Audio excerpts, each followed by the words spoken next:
Price Lord. जल्दी से जल्दी आने वाला प्रभु यीशु मसीह की अति पवित्र नाम में सब पवित्र लोगों को मैं आशीर्वाद देता हूँ।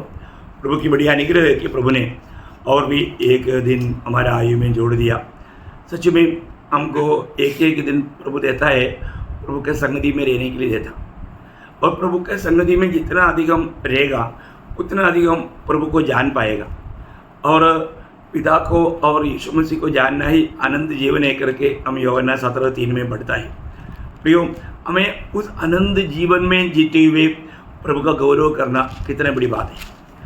तो आज का दिन में भी प्रभु ने हमें दिया हुआ उस स्वर्गीय आलोचना मैं आपको जल्दी से पहुंचाना चाहूँगा, क्योंकि हमको ये जो मिलता है समय बहुत कम है। वो समय जरूर प्रभु का जो संदेश प्रभु से पाया वो आप तक पहुंचाना है। तो पिछले दिनों में हम लोग एक सच्चा आत्मिक जन कौन है इस विषय में देख रहा था, क्योंकि मानव दुनिया में शारीरिक लोग हैं और स्वाभाविक लोग हैं और आत्मिक लोग हैं। तो आत्मिक लोगों का खूबी एक नया जन्म पाया हुआ उद्धार पाया हुआ व्यक्ति एक आत्मिक जन बन करके जीना चाहिए करके प्रभु का इच्छा है। समय के अनुसार का हमारा आत्मिक जीवन की बढ़ोतरी होना और हम प्रभु के काम में आना, ये प्रभु का चाहत है। तो उसमें हमने अभी तक 4 बात को देखा। पहले हमने देखा एक आत्मिक जन प्रभु का वचन को समझता है, वो वचन समझेगा। आत्मा में उन्नति पाते बिना वो वचन को सही रीति में नहीं समझ सकता। तो ये बहुत बड़ी बात है। दूसरी बात हमने देखा कि आत्मिक जन मसीह का मन उसमें है, उसमें मसीह का मन है। तो ये भी एक बड़ी बात है, हमारे में मसीह का मन होना, दूसरे के बारे में भी चिंता करने वाला, दूसरे के लिए बोझ लेने वाला एक अच्छा मन, ये मन का बारे में हमने देखा। और तीसरा बात हमने देखा जो आत्मिक जन, जो लोग सच्चा पवित्र उपदेश में से गिर गया उनको लौटा लाता, ये आत्मिक जन का खूबी है। प्रियो, आज कितने ऐसे लोग हैं क्योंकि किसी न किसी प्रकार की बातों में आकर के ठोकर खा करके मंडली से या विश्वास से दूर चले जाता, सत्य वचन से पत्य वचन से वो निकल जाता। उनको एक आत्मिक जन है तो वो वापस लौटाता। लेकिन हमने देखा उसको भी खुद चौकसी रहना चाहिए, नहीं तो वो भी नष्ट होने का खतरा है। वो एक बहुत बड़ा एक सेवा है करके हमने देखा। और 4वां बात हमने ये बात को देखा, एक आत्मिक जन हमेशा आत्मा पर मन लगाता। उनका हर एक बातों में मतलब आत्मा की अगुवाई में आत्मा पर मन लगा करके वो जीवन शांति अनुभव में रहता। इतना बात हमने पिछले दिनों में देखा। आज बहुत ही महत्वपूर्ण और बहुत ही श्रेष्ठ एक विषय पर मैं आपका ध्यान लाना चाहता हूँ। वो है एक आत्मिक जन हमेशा मेल मिलाप कराने वाला रहेगा या एक दूसरे को यूनिटी में बना रहने के लिए प्रोत्साहन देने वाला रहेगा। ये बहुत ही बड़ी बात है ना। आज घरों में या मंडली में सबसे बड़ा समस्या क्या है? एकता नहीं, एक दूसरे के साथ कुछ ना कुछ फूट, दिल में कुछ नफरत कड़वाहट रख करके एक अच्छा मेल खाते हुए जीवन नहीं, इसलिए वो सच्चा आत्मिक आनंद में नहीं रहता और उनका आत्मिक जीवन में बढ़ोतरी भी जैसे होना चाहिए नहीं होता। प्रियो, ये विषय आप जरूर जानना। प्रभु ने हमें आत्मा दिया, हम किसी के साथ नफरत करने के लिए नहीं, बैर करने के लिए नहीं, घमंड करने के लिए नहीं, हमें और भी नम्र और दीन होने के लिए। यहाँ पर आज इस विषय पर आपको बहुत ध्यान से इन बातों को समझने के लिए बहुत प्रार्थना के साथ ये बातों को आप सुनना। अभी पहले मैं उसके आधार में एफिसियों का पत्री 4 अध्याय उसका 1 से 3 तक का वचन जो प्रेरित पौलुस बहुत नम्र बिंदी एफिसोस कलीसिया से कहता है, वो बात को हम पढ़ेंगे। एफिसियों 4 का 1 से 3। इसलिए मैं जो प्रभु में बंदी हुई हूँ तुमसे विनती करती हूँ कि जिस बुलाहट से तुम बुलाए गए थे उसके योग्य चाल चलो, अर्थात सारी दीनता और नम्रता सहित और धीरज धरकर। धीरज कब धरेगा? जितना अपन सहते जाएगा, जितना सहते जाएगा तब आपका धीरज बढ़ते जाएगा। बहुत बड़ी बात है, धीरे सहकर। प्रेम से एक दूसरे की सह लो। प्रेम से एक दूसरे को सह लो। प्रेम से एक दूसरे को सह लो। देखिए सबसे बड़ी बात है, जब प्रेम अगर खत्म हो गया वहाँ पर समस्या खड़ा हो जाता। यहाँ पर बोलने वाला एक एक शब्द कितना अनोखा शब्द है, आप थोड़ा मन लगा करके उस मतलब ध्यान करना। आगे और मेल के बंधन में आत्मा की एकता रखने का यत्न करो। आत्मा की एकता रखने की यत्न करो। एक बहुत बड़ा एक आज्ञा है प्रियो।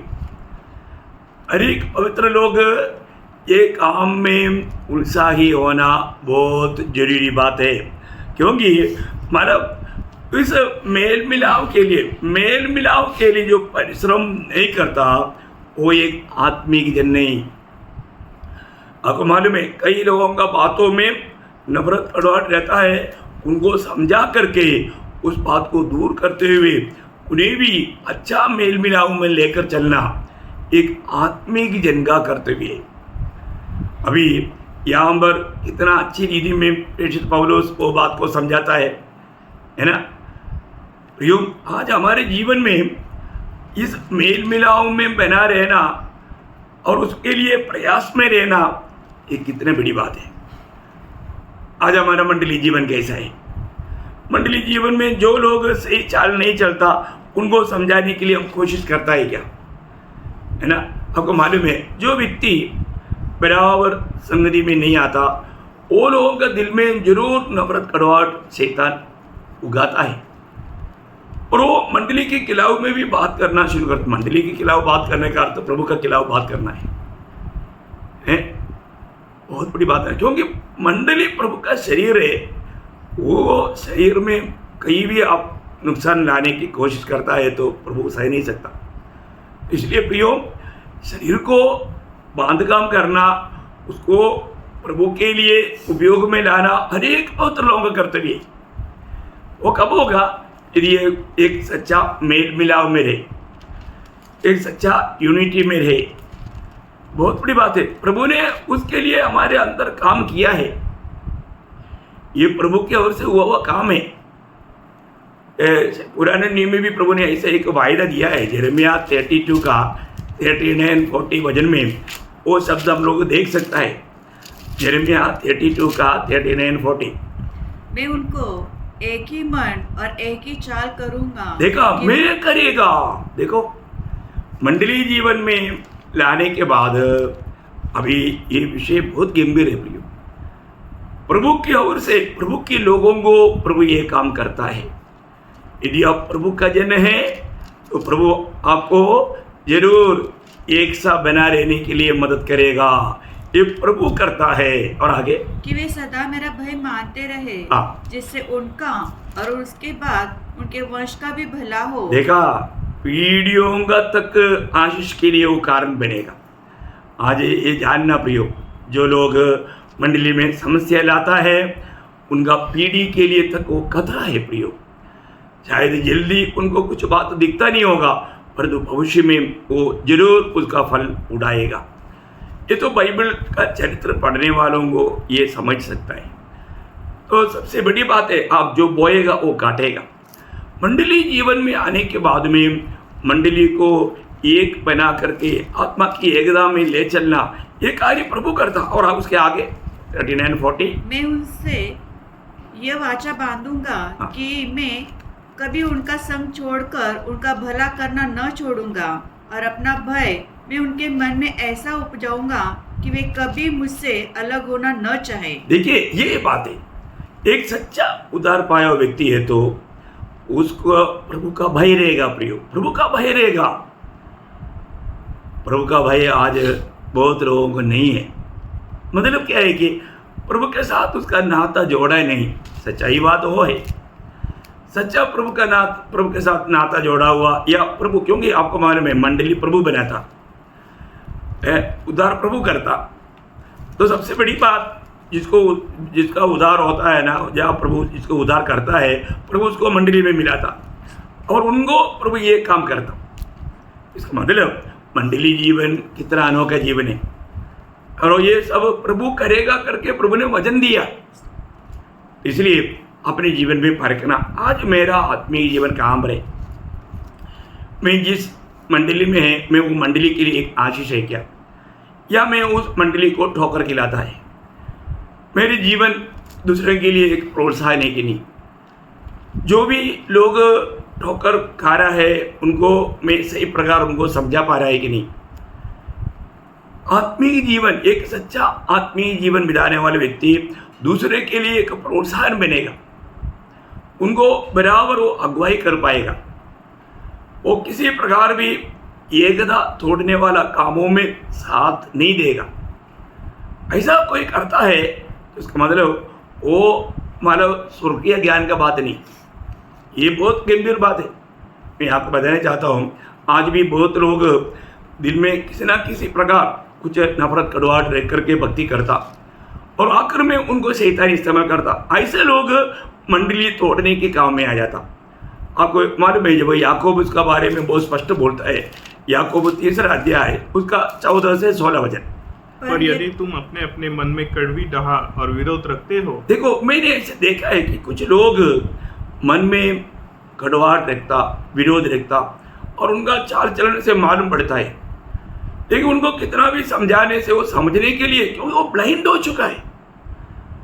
वो शैतान ने उनका दिल में मतलब काम करके उनका दिल कठोर कर दिया।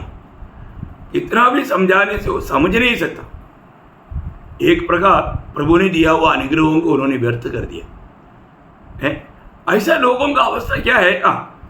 तो सत्य के विरोध में घमंड न करना और न तो झूठ बोलना, यह ज्ञान वह नहीं जो ऊपर से उतरता है। देखो, उनको वचन का भी अच्छा ज्ञान रहेगा, अच्छा प्रचार कर पाएगा, है लोगों को मानव बोलने के लिए भी सब बहुत। आपको मालूम है ना, यूदा इस्करियोता कोई हल्का व्यक्ति थोड़ी था, है। मरियम ने उत्तर माना, वो ये सबसे पहले बोला ये बर्बाद किया है, ये बिक करके गरीबों को देता तो कितना गरीब को आशीष मिलता। देखा, और वो भक्त था नहीं, वो चोर था, उसको चोरी करने का मौका नहीं मिला, तो वो जले से रह करके, परंतु सुनने वालों को रहेगा ये बहुत आत्मीय जन है। ऐसा कपटता का आत्मीयता बिताते हुए बहुत से निष्कलंक गरीब लोगों को ये लोग बहकाता है।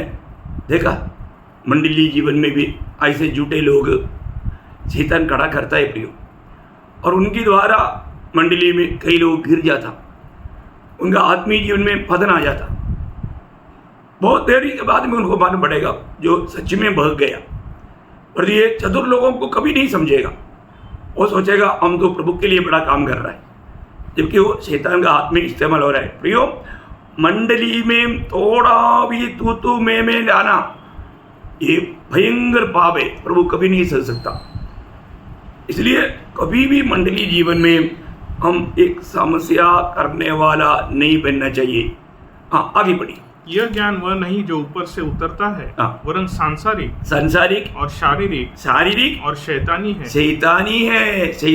है। और आगे, क्योंकि जहाँ डाह और विरोध होता है वहाँ बखेड़ा और हर प्रकार का दुष्कर्म भी होता है। और जो ज्ञान ऊपर से आता है, बस देखियो, यहाँ पर ये बात, इस रीति का अवस्था में लोग मंडली के लिए कितना भयंकर बोझ बन जाता है प्रिय, बोझ बन जाता है। मैं आपको बताना चाहता हूँ, ऐसा बहुत से अनुभव में होकर के इस 41 साल की आत्मीय जीवन की यात्रा में मैं भी गुजरा हूँ। प्रियो, प्रभु का बड़ी अनुग्रह है। प्रभु ये सारे बात प्रभु आत्मा के द्वारा, वचन के द्वारा ये बातें समझाते आया और उन्हें बहुत अनुभव करते आया। मैं आपको बताना चाहता हूँ, बहुत सावधान रहना प्रियो, बहुत सावधान रहना।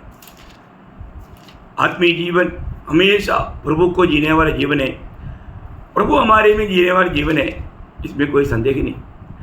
इसलिए अगर सच्चा आत्मिक जन है तो वहाँ पर उसका 17 वचन में कहता है, याकूब 3:17, पर जो ज्ञान ऊपर से आता है वह पहले तो पवित्र होता है। देखा, स्वर्गीय ज्ञान अगर वो सही रीति में आत्मीय जीवन में बढ़ता होता, वो और भी नंबर बनता, वो और भी प्रभु के लिए उपयोगी होता। जो ऊपर से आता है, ऊपर से आने वाला उस आत्मीय ज्ञान या उस स्वर्गीय ज्ञान क्या करता?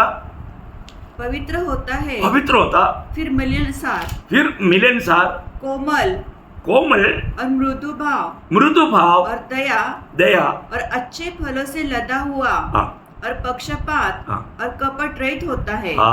कितना सुंदर है प्रियो, कितना सुंदर बात है। एक सच्चा नया जन्म पाया हुआ व्यक्ति इस अनुभव में, इस स्वर्गीय ज्ञान में रोज बढ़ने वाला अनुभव चाहिए। आज ऐसा है क्या? नहीं, इसलिए उसका 13 वचन में, उसी 3 का 13, तुमने ज्ञानवान और समझदार कौन है जो ऐसा है, जो ज्ञान, स्वर्गीय ज्ञान पाया, उसका चिन्ह यहाँ पर बताता है याकूब। जो ऐसा हो वह अपने कामों को अच्छे चाल चलन से उस नम्रता सहित प्रकट करे जो ज्ञान ऊपर से होती है। देखो कितना बड़ी बात है ना? वो एक सच्चा नम्र व्यक्ति रहेगा, अपनी हर एक बातों को मानेगा। कितना अच्छा बात है। आपका आत्मीय जीवन को देखो प्रियो, है कहीं घमंडी हुआ है क्या? है भूल गया क्या? है ना? लोग थोड़ा कुछ जानने के बाद में उनको लगता है कि मैं सब कुछ जान लिया है। एक बार एक परिवार में समझाने के टाइम पर एक बहन बोला, आपको लगता है आपको कुछ भी नहीं आता है। देखो मतलब एक उनके अंदर नहीं, हम सब समझता है, घमंड आ गया है, न्याय करने लगता। कितना दुख भरा बात है प्रिय। वो लोगों को गिरने के लिए ज्यादा टाइम नहीं लगता, और ऐसे लोगों को गिरते पड़े हुए हम देखते हैं। और वो कभी नहीं समझेगा कि मैं गिर गया करके, समझाएगा तो भी वो नहीं समझेगा, क्योंकि प्रभु ने छोड़ा हुआ केस। आपको मालूम है, जब रोमियो का पत्री 12 अध्याय का 24, 26, 28 ये 3 वचन प्रभु बहुत बार मौका देने के बाद में ना सुधरने वाले लोगों को प्रभु ही छोड़ देता या प्रभु भी सौंप देता। उसका 24 वचन, इस कारण परमेश्वर ने उन्हें उनके मन के अभिलाषाओं के अनुसार अशुद्धता के लिए छोड़ दिया। प्रभु ने छोड़ दिया। अभी वो क्या समझेगा? प्रभु का सहायता बिना सच्चाई समझने का सवाल ही नहीं, परंतु उनको प्रभु ने छोड़ दिया। उसका 26, इसलिए परमेश्वर ने उन्हें नीच कामनाओं के वश में छोड़ दिया। प्रभु ने उसको उसकी नीच कामनाओं के वश में छोड़ दिया। उसका 28, तो परमेश्वर ने भी उन्हें उनके निकम्मे मन पर छोड़ दिया। अब वो समझना, कितना भी समझाए तो कई बार लोग सोचता है ऐसे तो प्रभु का दास हमको क्यों नहीं आकर समझाया। नहीं है ना प्रियो, नहीं समझ सकता। प्रभु ने यह बात प्रकट किया, अभी आप समझेगा भी नहीं, आप सुधरेगा भी नहीं।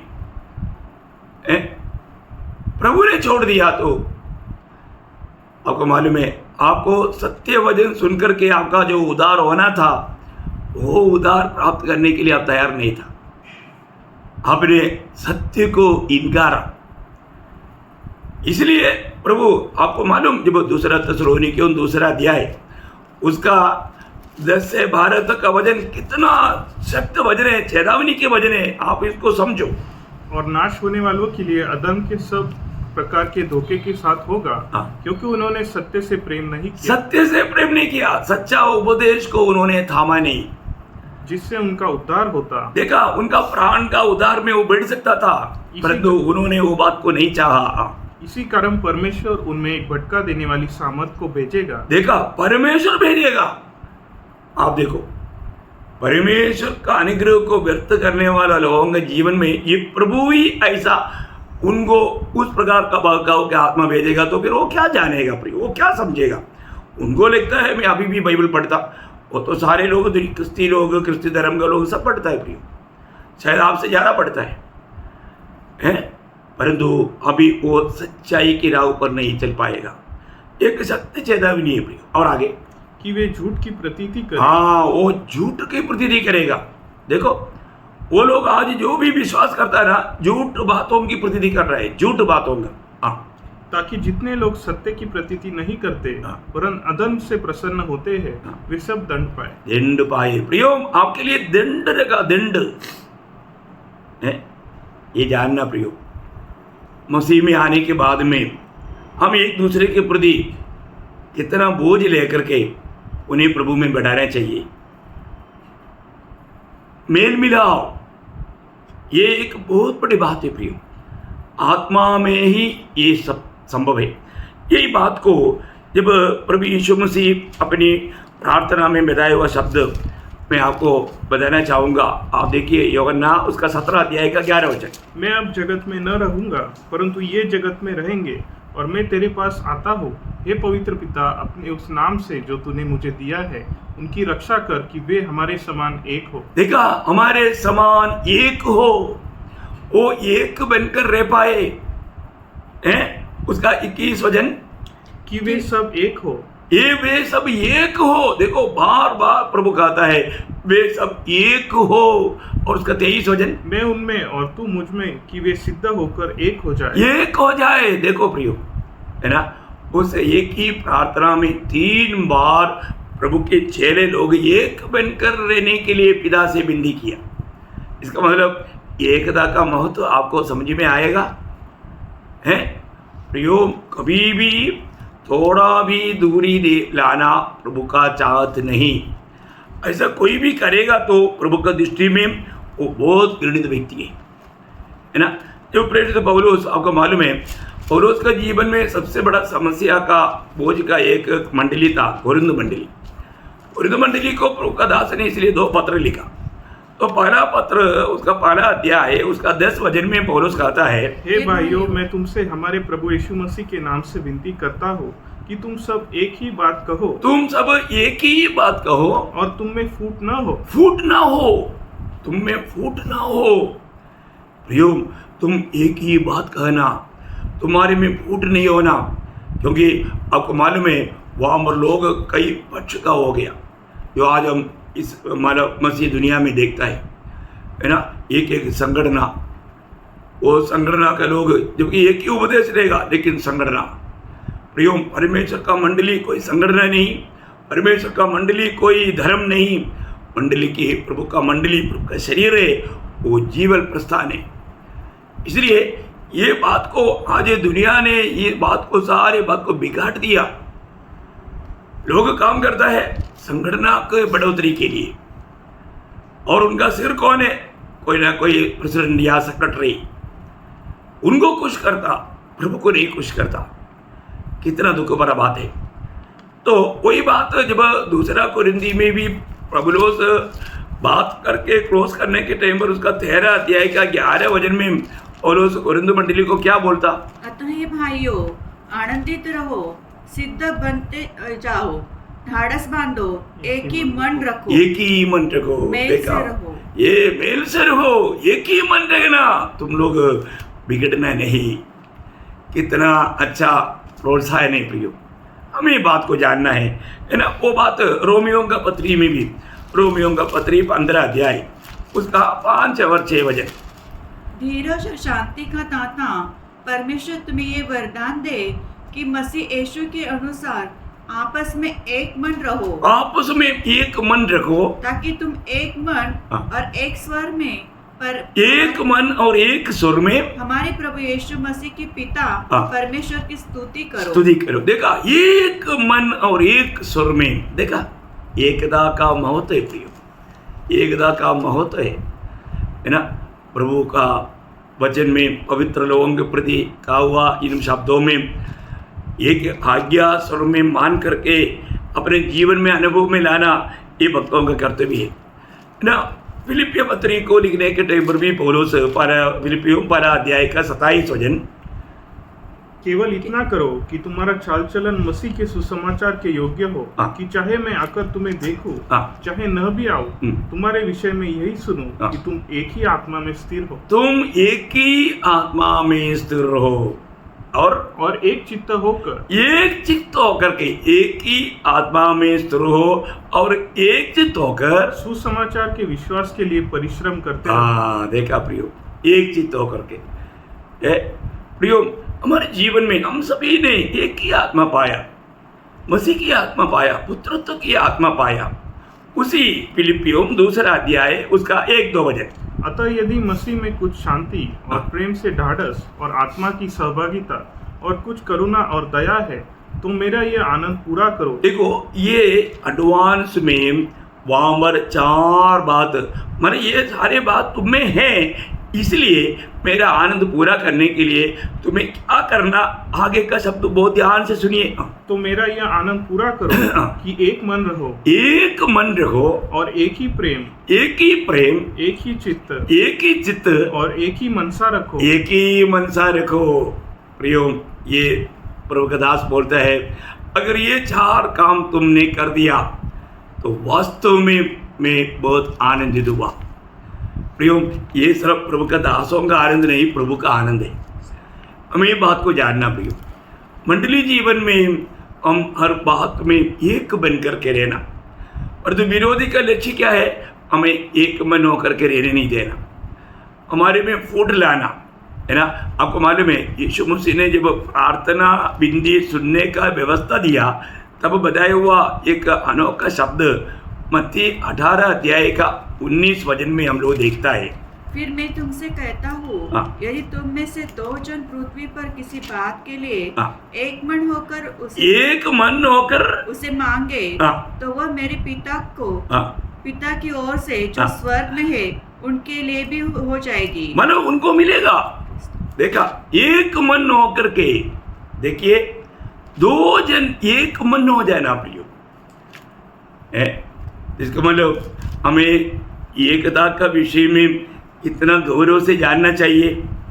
आज बहुत से मंडलियों में जो सही प्रकार फंक्शन क्यों नहीं चलता, क्योंकि सबके आपस में मेल मिलाव नहीं। प्रियो, कभी भी फूट आने नहीं देना। फूट लाने वाला प्रभु की दृष्टि में बहुत बड़ा गुनाहगार है।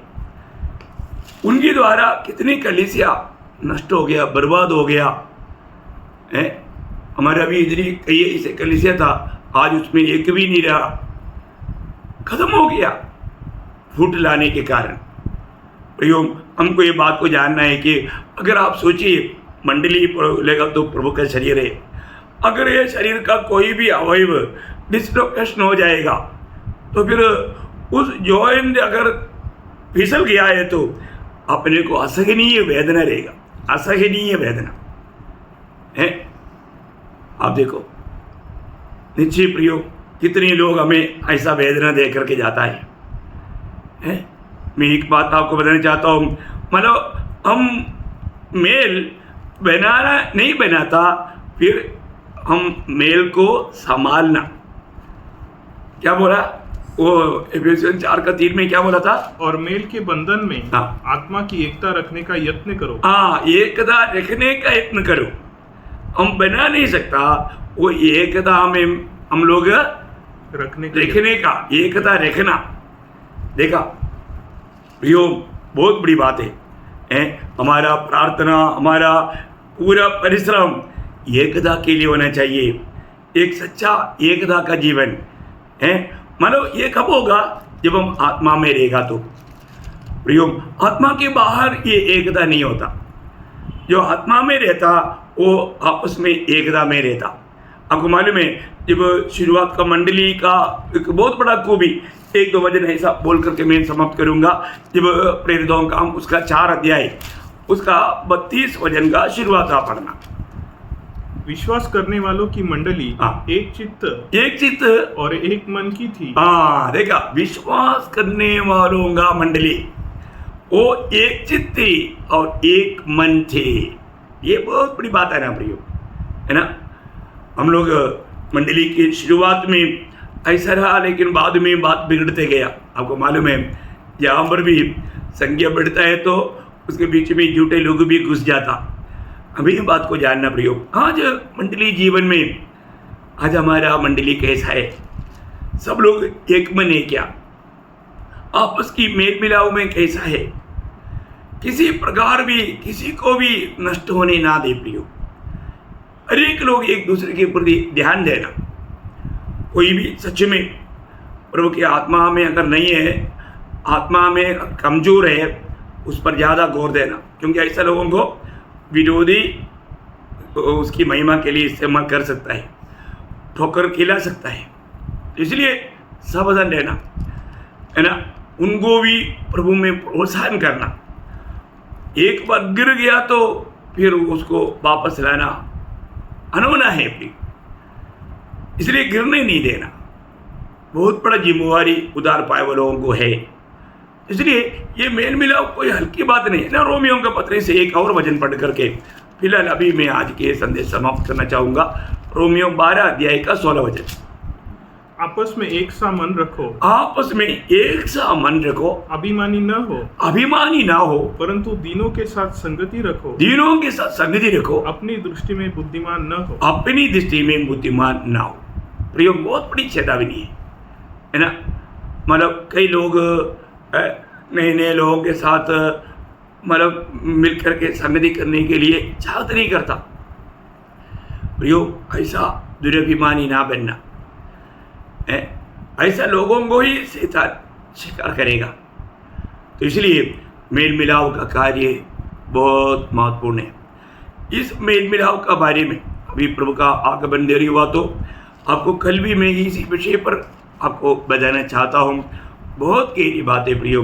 अरे पवित्र लोग और कुछ नहीं, प्रभु में आने के बाद में मंडली में आपके द्वारा कोई समस्या न आने दे और एक अच्छा आदर्श बनकर जीना प्रियो। ये छोटा सा जीवन में बड़ी बात हमें जो उदार मिला यही सबसे बड़ी अनुग्रह है।